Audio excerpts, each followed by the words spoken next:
Hello बच्चों, मैं के वर्मा, आप देख रहे हैं के फिजिक्स यूट्यूब चैनल। आज हम लोग एनटीए अभ्यास टेस्ट 23 का सलूशन करेंगे और साथ ही न्यूमेरिकल से रिलेटेड जो भी टॉपिक्स होंगे उनके कॉन्सेप्ट को भी डिस्कस करेंगे। तो चलिए सॉल्व करते हैं एनटीए अभ्यास टेस्ट 23।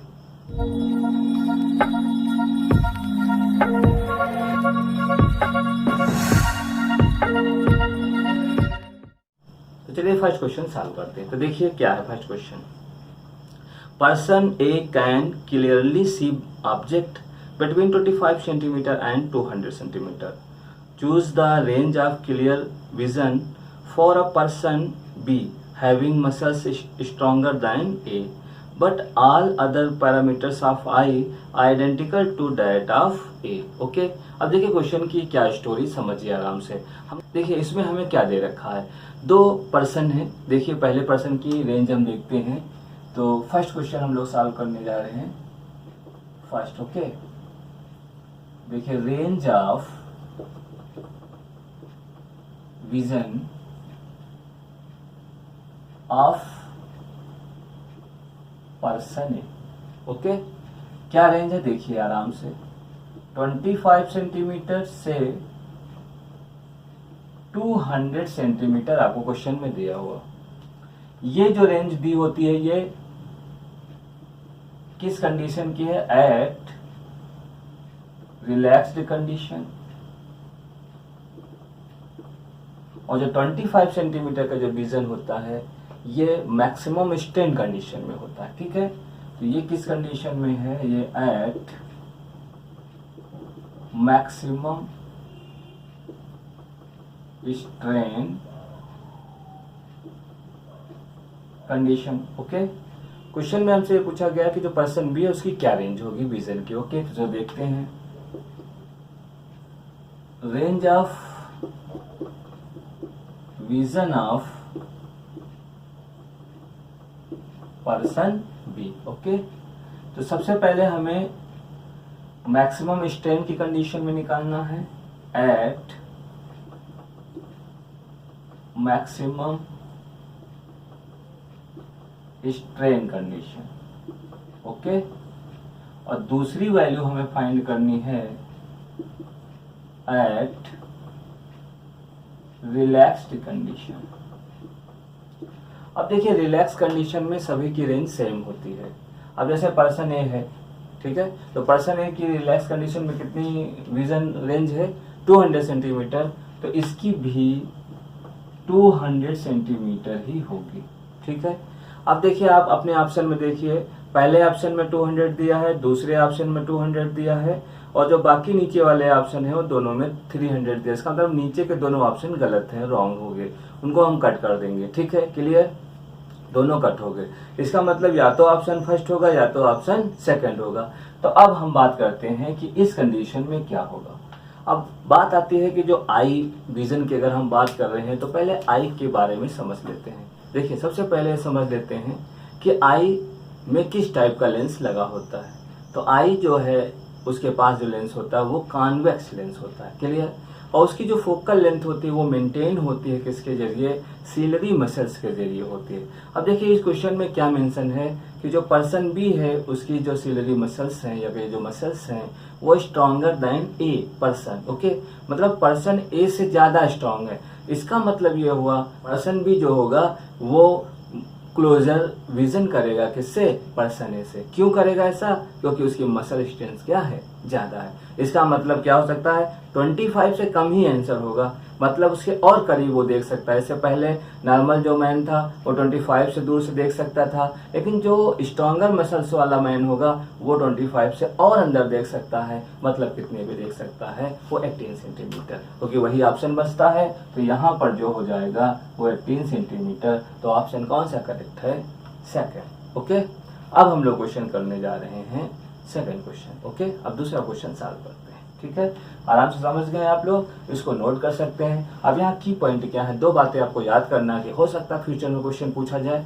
पहला क्वेश्चन कि human eye consist of convex lens, okay, and focal length maintain by the ciliary muscles. Okay, और अगर जितने भी मसल्स स्ट्रांग होंगे उतना ज्यादा ही वो क्लोजर वो फोकस करेगा। ओके, अब सॉल्व करते हैं क्वेश्चन नंबर सेकंड। तो चलिए देखते हैं क्वेश्चन नंबर सेकंड। ठीक है, देखिए क्या दिया हुआ है।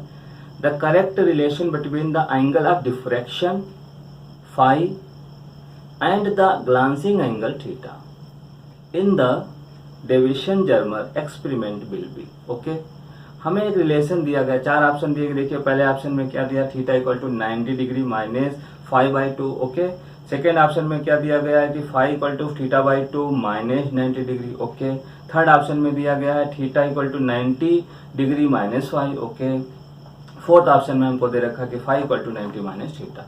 अब हम क्या करेंगे, चलो सोचते हैं कि जर्मर और जो डिविजन एक्सपेरिमेंट हुआ था उसमें क्या बात हुई थी। तो उसमें सबसे पहला एक लॉ हमने यूज किया था, ब्रैग्स लॉ। तो ब्रैग्स लॉ का डायग्राम आपको मैं दिखाता हूँ। देखिए ये क्रिस्टल है, ठीक है, इसमें बहुत सारे ये मॉलिक्यूल्स हैं।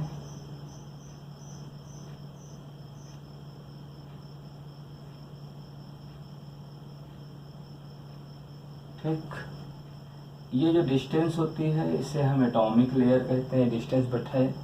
अगर हम बात करें यहाँ डी क्या है, ये है distance between atomic layer. Okay, ये कौन सा लॉ है, Bragg's law.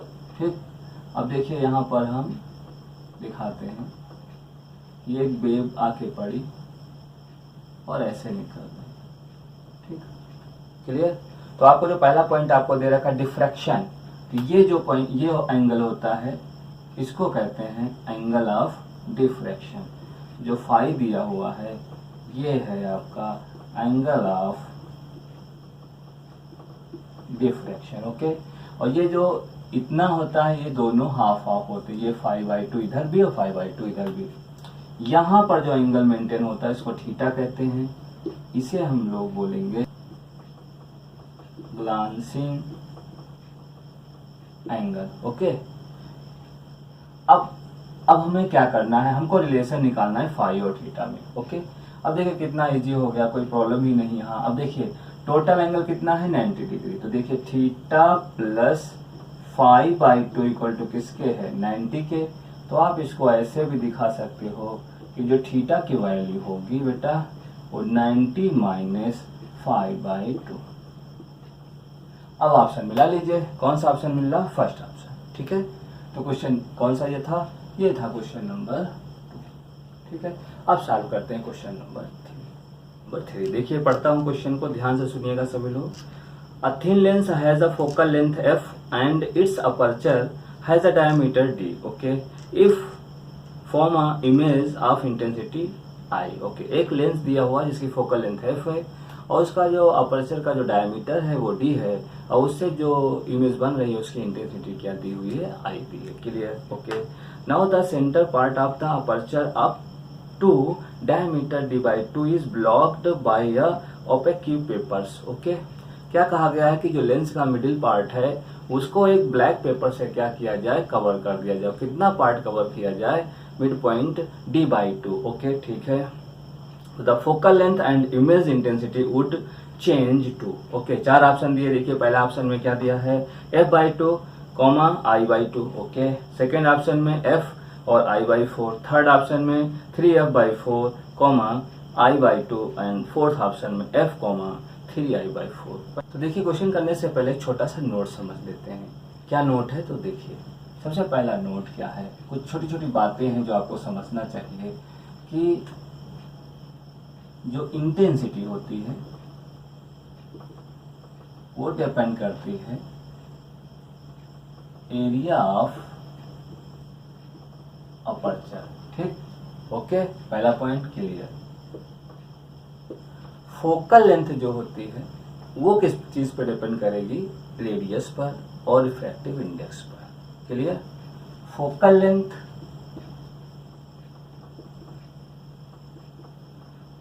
Is depends upon दो बातों पे, एक तो रेडियस ऑफ कर्वेचर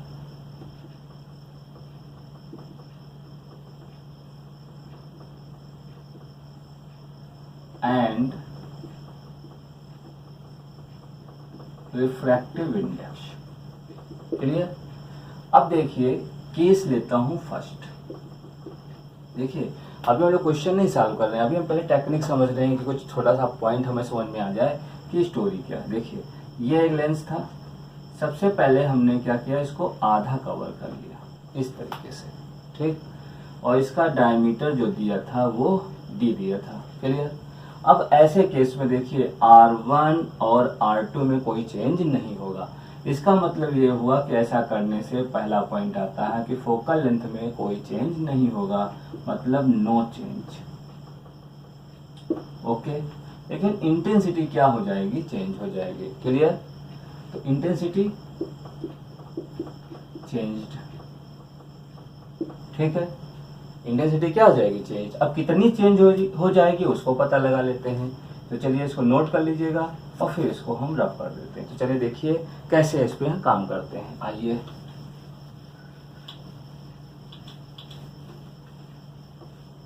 तो पहला पॉइंट ये समझ लीजिए कि अगर लेंस को आप हाफ कवर कर देते हैं ऐसे, ठीक है।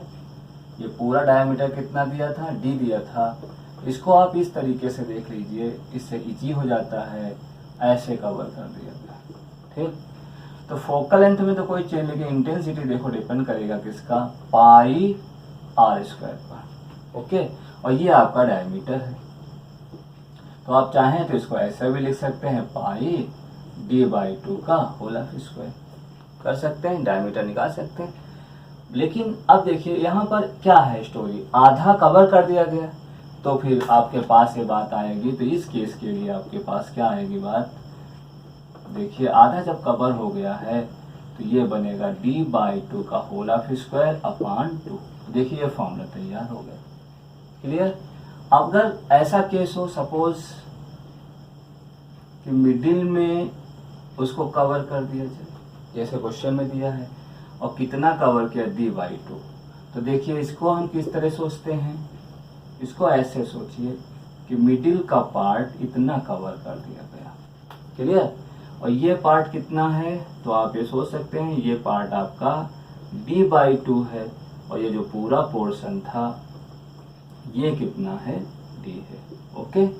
अब अगर हम बात करें कि i कैसे निकालेंगे, तो आपको मालूम है i डैश निकालने का तरीका क्या, सबसे पहले टोटल निकाला जाए। टोटल कितना होगा, तो आपको मालूम है पाई, ठीक है, d/2 का होल स्क्वायर, ओके। इसमें से अगर माइनस कर दे जाए बीच वाला पार्ट, तो जो बचेगा वही तो इंटेंसिटी क्रिएट करेगा। तो क्या होगा, पाई, और ये आपके पास रेडियस जो है, ये जो बनेगा आपके पास पहला d/2, ये हो जाएगा d/4 का होल स्क्वायर, ठीक है। इस तरीके से हम फाइंड आउट कर सकते हैं। हम एक और पॉइंट देख लेते हैं कि अगर कोई लेंस जैसे बहुत सारे रिफ्रैक्टिव इंडेक्स के लेयर से बना हो, ठीक है। देखिए क्या पॉइंट है, if a lens is made by many number of refractive layer of many number of refractive index layer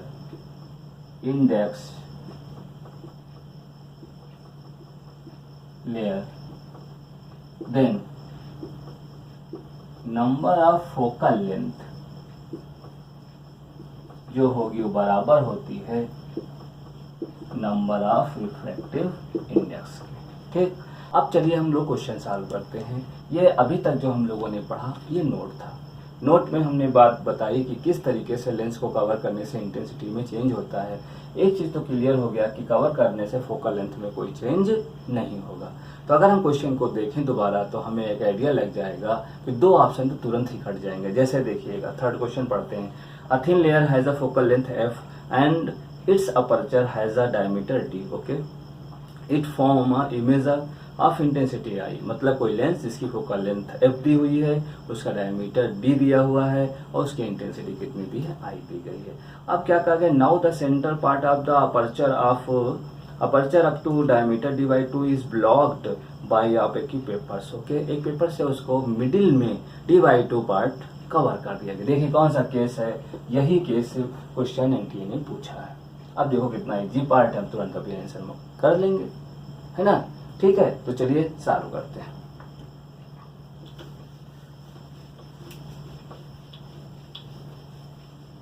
okay, तो सॉल्व करते हैं, सोल्यूशन निकालते हैं। देखिए आंसर, ठीक है। ओके, अब देखिए पूरा part I equal to formula हम लोग जानते हैं पहला, कि जब उसमें से कुछ कवर नहीं किया गया था तो उस केस में जो फॉर्मूला बनेगा पाई आर स्क्वायर, जिसको आप लिख सकते हैं ऐसे कि पाई आर कैसे बनता है, डी बाई टू का होल ऑफ स्क्वायर से। क्लियर, तो इसको आप ऐसे भी लिख सकते थे कि पाई डी स्क्वायर अपॉन 4, ये आपका आई निकल आया first case.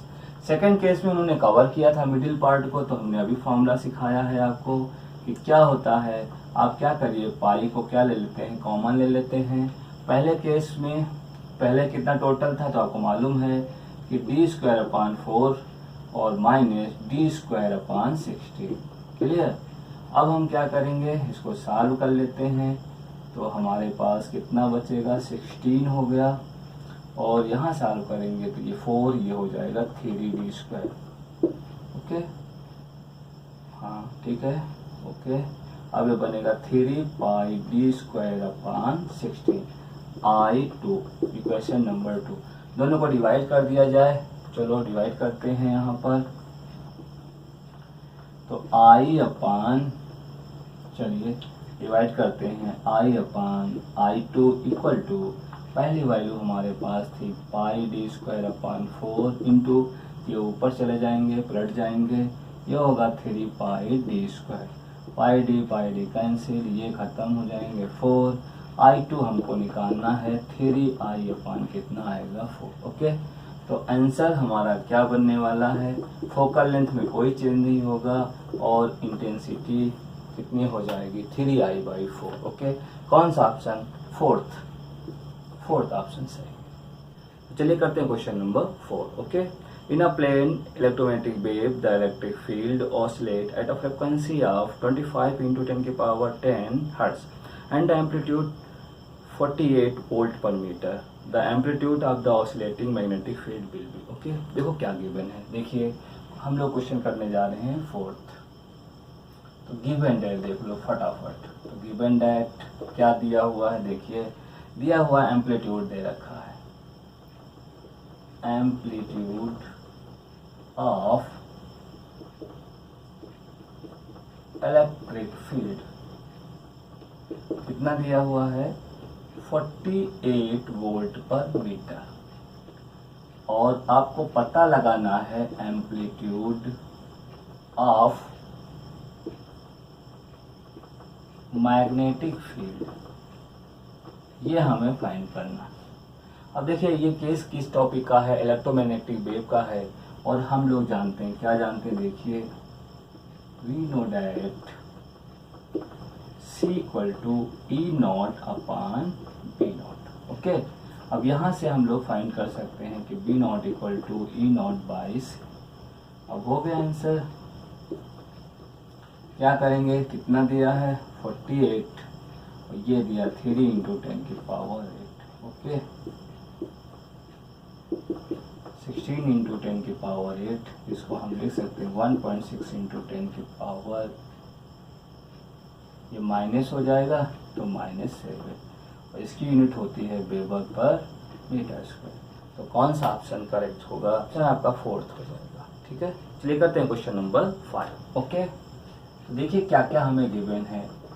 Number of turns, देखिए a coil has 200 turns. Okay, 200 turns दे रखे हुए हैं।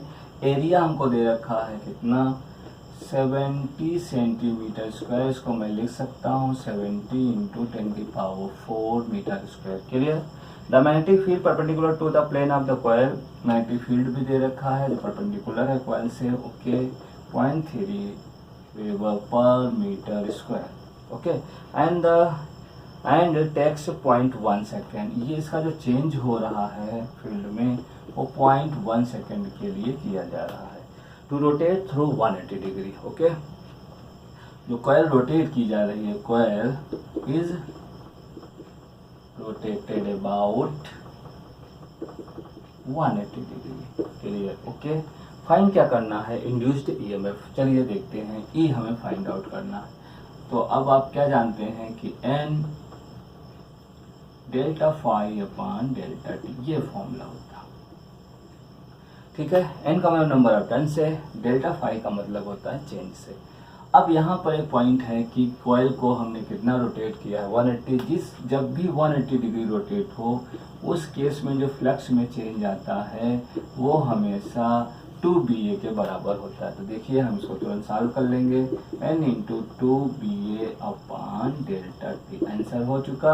अब इसमें कुछ नहीं करना, वैल्यू रखनी है मात्र बस। चलिए रखते हैं, कितना होगा 200 इंटू 2 इंटू 0.3 इंटू एरिया कितना है 7 इंटू 10 की पावर -4। ओके, और डेल्टा टी की वैल्यू हमको कितनी दे रखी है 0.1। चलिए सॉल्व करते हैं। देखिए पॉइंट से पॉइंट हट गया। अब ये क्या हो जाएगा 4, ये 1200 इंटू 70 इंटू 10 की पावर 4, ये हो जाएगा इतना इंटू 10 की पावर -4। अब इसे सॉल्व करेंगे तो 84 वोल्ट। ठीक, कौन सा ऑप्शन इसमें मिलेगा? First option. तो ये आंसर हो गया फर्स्ट। अब चलिए करते हैं क्वेश्चन नंबर 6। ठीक है, देखिए क्या दिया हुआ। 4 wire of equal length and of resistance 5 ohm each are connected in form of square. Okay, चलिए स्क्वायर के फॉर्म में इसको कनेक्ट कर दिया जाए। ये देखिए सबके 5 ओम दिया हुआ है। ठीक है, सब 5 ओम के हैं। ठीक, अब उन्होंने कहा था equivalent resistance between the diagonally opposite corner of the square. Diagonally, ये डायगोनल पे हमें फाइंड करना है। ओके, तो देखिए ये सीरीज में है, इन दोनों का रिजल्ट कितना आएगा 10 ओम, इन दोनों का रिजल्ट कितना आएगा 10 ओम। 10 ओम 10 ओम कितना हो जाएगा? अब आप शायद समझ गए हैं कि इसका आंसर कितना होगा 5 ओम। ठीक है, क्यों? क्योंकि पैरेलल कॉम्बिनेशन में, और पैरेलल कॉम्बिनेशन में आपको पता ही है कि R बाई क्या होता है N, और आपको दिया है 10/2 इक्वल टू कितना 5। ठीक है, तो इस तरीके से आप सॉल्व कर सकते हैं। तो चलिए देखते हैं क्वेश्चन नंबर 7। ठीक है, चलो देखो क्या दिया है। C की वैल्यू हमें दे रखी है 40 माइक्रोफैराड। एक कैपेसिटर दिया है जिसको चार्ज किया जा रहा है कितने से? 3000 वोल्ट से। ओके, अच्छी बात। इसको, और इसमें एनर्जी स्टोर हो जा रही है। ठीक है, अब आगे उन्होंने कहा है कि ये 2 मिली सेकेंड के लिए प्रोसेस हो रहा है। तो टाइम हमको दे दिया गया है 2 मिली सेकेंड, जिसको हम लिख सकते हैं इतना सेकेंड। ओके, अब वो कह रहे हैं power deliver to the patient is, power हमें फाइंड करनी है। तो पावर का फॉर्मूला हम लोग जानते हैं work done upon time. Work done का यहाँ मतलब है एनर्जी से अपॉन टाइम, और एनर्जी का यहाँ रिलेशन क्या है CV², half CV² upon T. Okay, अब क्वेश्चन कंप्लीट हो गया। CV² अपॉन टी वैल्यू रखो, सॉल्व करो और आंसर। C की वैल्यू कितनी दी है 40 इंटू 10 की पावर -6। पोटेंशियल हमको दे रखा है 3000 का होल ऑफ स्क्वायर, और टाइम हमको दे रखा 2 इंटू 10 की पावर -3। ये कट जाएंगे, 20 हो जाएगा, ये कैंसिल हो जाएगा 10। तो 10 इंटू 10 की पावर, ये ऊपर जाएंगे माइनस का 3, ये हो जाएगा 9 इंटू 10 की पावर 6। ओके, अब ये हमारा आंसर हो गया कितना 90 इंटू 10 की पावर 3। अब इसको हम लिख सकते हैं 9, ये वाट बन चुका है, और ये बन जाएगा 90 किलो वाट। ओके, ठीक है, तो चलिए अब सॉल्व करते हैं question number 8। A particle is moving in a force field given by potential energy. Potential energy आपको दी गई है, देखिए U equal to minus lambda x plus y plus z. ठीक है, फ्रॉम अ पॉइंट, पॉइंट दिए हुए हैं दो, 1,1,1 2, 2,3,4। ठीक है, पूछा गया है वर्क डन। हमको वर्क डन निकालना है। देखिए वर्क डन का फॉर्मूला क्या होता है, change in potential energy, okay, delta U. तो पहले हम U1 निकाल लेते हैं। तो पहले पॉइंट पे हम U1 निकालेंगे तो देखिए क्या आएगा, minus lambda 1 + 1 + 1 equal to -3 lambda, क्योंकि एक्स है वाई है जेड है। दूसरी वैल्यू निकाल लेते हैं, माइनस लेमडा 2 3 4, ओके, कितना हो जाएगा 9 लेमडा। डेल्टा यू निकाल लो, U2 - U1 बनेगा -6 लेमडा, वैल्यू रख दो। तो W equal to -delta U, ये आ जाएगा +6 लेमडा, ओके। कौन सा ऑप्शन, थर्ड।